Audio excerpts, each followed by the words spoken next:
성녀 마리아 파우스티나 수녀의 일기 1938년 4월 20일 프론드닉을 향해 떠남.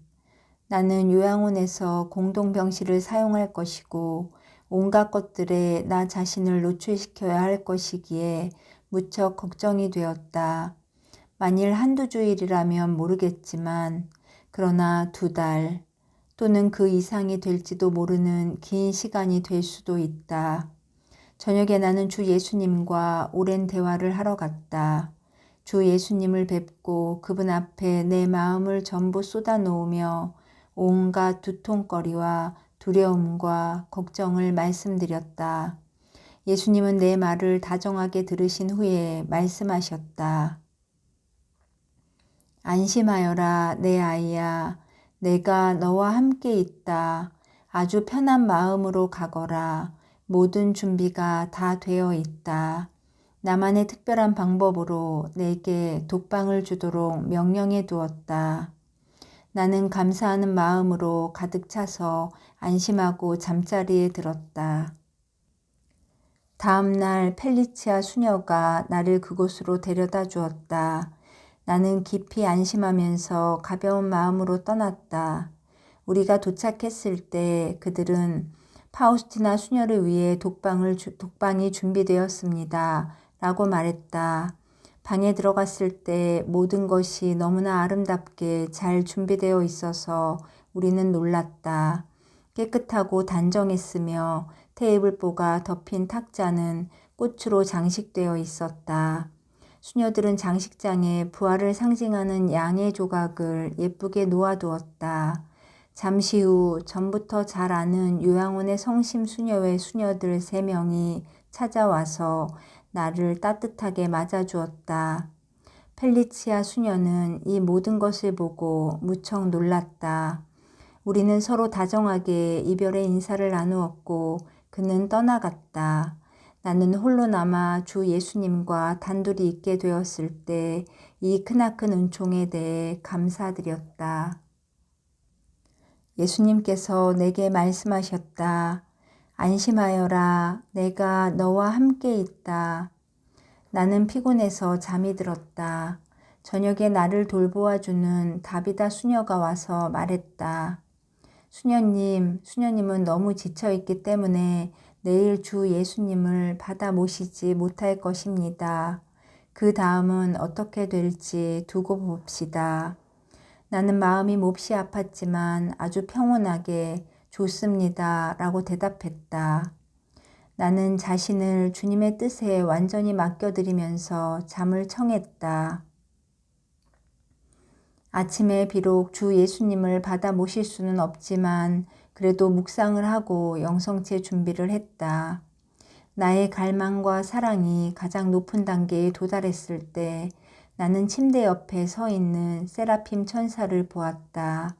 그는 여기 천사들의 주님이 있습니다. 라고 말하면서 내게 성체를 주었다.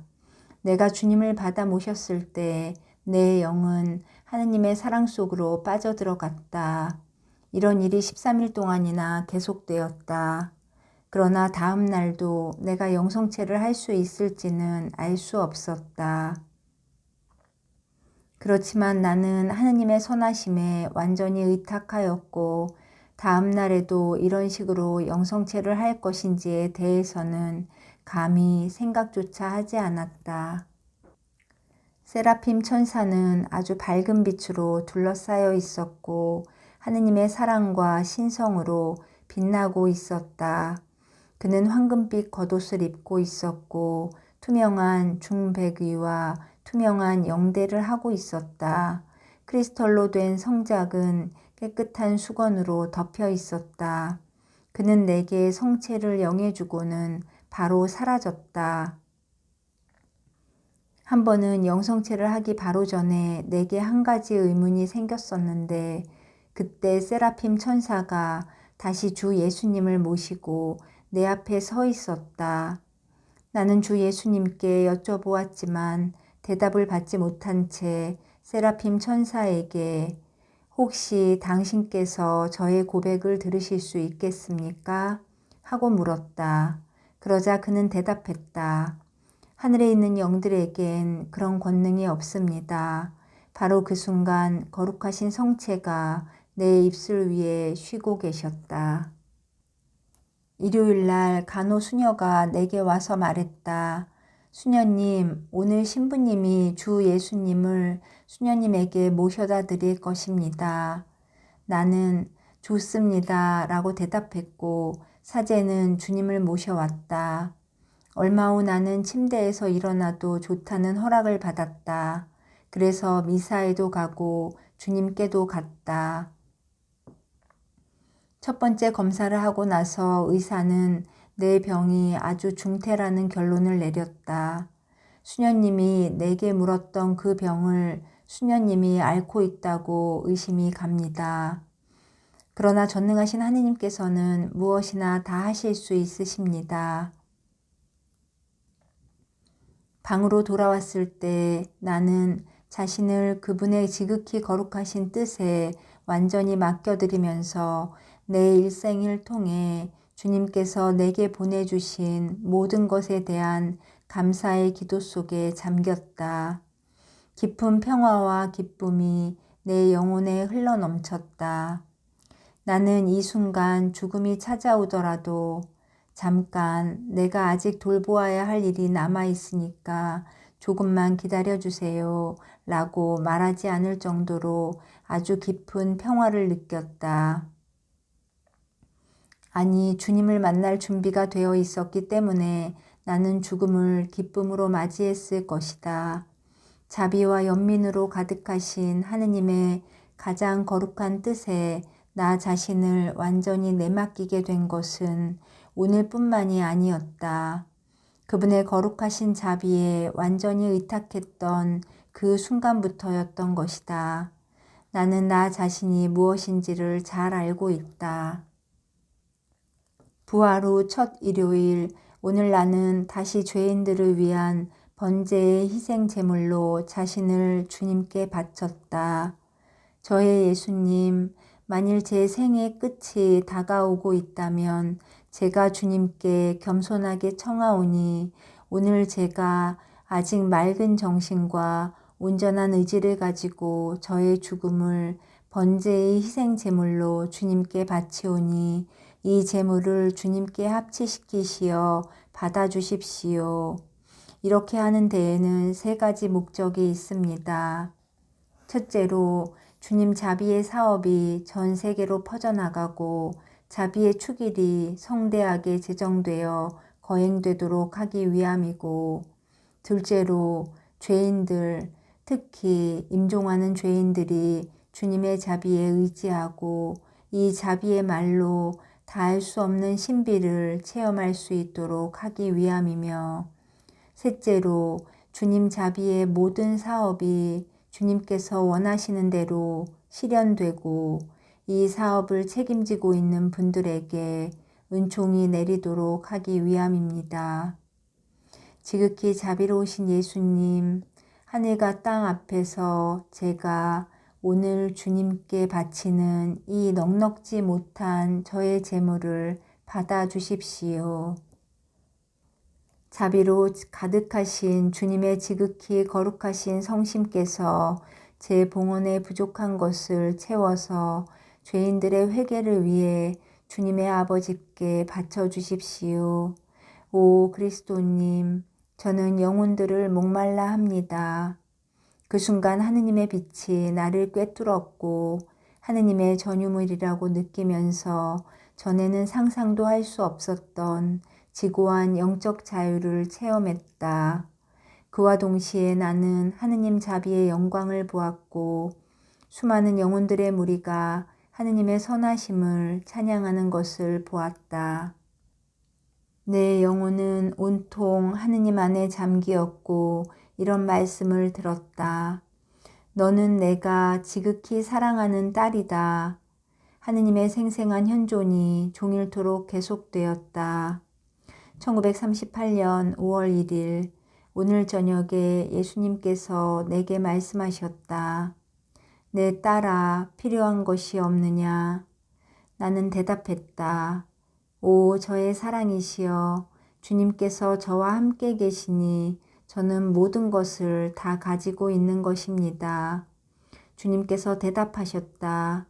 영혼들이 자신을 나에게 완전히 맡긴다면 내가 직접 그들을 성화시켜 줄 것이고 그들에게 더 큰 은총을 쏟아 부어 줄 것이다.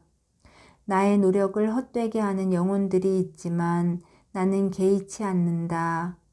그들이 나에게로 향하는 만큼 나는 서둘러 그들을 도울 것이고 나의 자비로 그들을 보호하고 연민으로 가득한 내 마음의 첫자리를 그들에게 내어줄 것이다.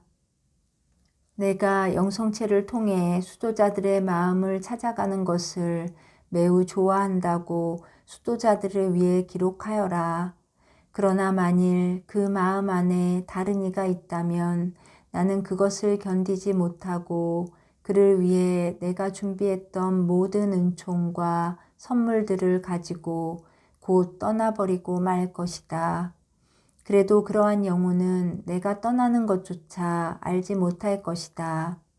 시간이 흐른 후에 내적 공허함과 불만이 그를 찾아올 것이다.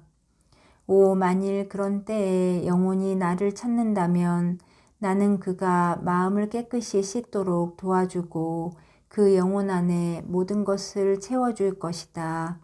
그렇지만 영혼이 알지 못하고 동의하지 않는다면 나는 그의 마음의 주인이 될 수 없다. 나는 죽어가는 영혼들과 자주 통교를 하고 그들을 위해 하느님의 자비를 얻어준다. 하느님의 선하심은 얼마나 크신지 우리가 감당할 수 없을 정도로 위대하시다. 하느님 자비의 순간들과 그 신비는 하늘도 놀랄 정도다. 우리는 영혼들을 판단하지 말아야 한다. 영혼들에 대한 하느님의 자비는 참으로 놀라운 것이기 때문이다. 오늘 성시간을 하던 중에 나는 주 예수님께 영적 생활에 대해서 가르쳐 달라고 청했다. 예수님께서 내게 대답하셨다. 내 딸아, 내가 내게 주는 말들을 충실히 지켜라. 비록 내게 매우 소중하게 보일지라도 외적인 것들은 어떤 것도 너무 높이 평가하지 마라. 너 자신을 버리고 항상 내 곁에 있어라. 모든 것을 나에게 맡기고 아무것도 내 뜻대로 하지 마라. 그러면 너는 언제나 크나큰 영적 자유를 누릴 것이고 어떤 상황이나 사건도 너를 혼란스럽게 하지 못할 것이다. 사람들의 말에 너무 신경 쓰지 말고 자신들이 원하는 대로 너를 판단하게 내버려 두어라. 너에게 아무런 피해도 되지 않을 것이니 너를 위해 아무런 변명도 하지 마라. 너에게 몹시 필요한 것일지라도 그것을 원하는 기미가 있으면 모두 내주어라. 나와 의논하지 않고서는 아무것도 구하지 마라. 너에 대한 사람들의 평판이나 인정 같은 것조차도 그들이 원한다면 빼앗아 가게 놔두어라. 이 모든 것들을 너의 영으로 하여금 초월하게 하여라. 그렇게 모든 것들에서 자유로워진 상태에서 내 마음 곁에서 쉬면서 아무것도 너의 평화를 깨뜨리지 못하게 하여라. 나의 제자야, 내가 내게 해준 말들을 묵상하여라. 저의 사랑, 저의 영원한 스승이시여, 순명한다는 것이 얼마나 좋은 일인지요. 순명과 함께 영혼 속으로 힘과 능력이 깃들기 때문입니다. 오늘 십자가에 못 박히신 주 예수님을 보았다. 그분의 심장에 난 상처들로부터 값비싼 진주와 다이아몬드가 쏟아져 나오고 있었다. 나는 수많은 영혼의 무리가 이 선물들을 받아 모으는 것을 보았다. 그런데 그중 한 영혼은 그분의 심장 가장 가까이 있었는데 이 선물들이 귀하다는 것을 알면서 자신뿐 아니라 다른 사람들을 위해서도 그것들을 마음껏 받아 모았다. 구세주께서 내게 말씀하셨다. 이것이 영혼들에게 쏟아져 내리는 은총의 보배들이다. 그러나 모든 영혼들이 나의 관대함으로부터 유익을 얻어낼 줄 아는 것은 아니다. 오늘 주님께서 내게 말씀하셨다. 나의 딸아, 내 자비로운 마음을 들여다보아라. 그리고 내 마음의 연민을 너 자신의 마음과 행동에 반영하여 나의 자비를 온 세상에 선포하는 너 자신이 그 연민으로 타오르도록 하여라.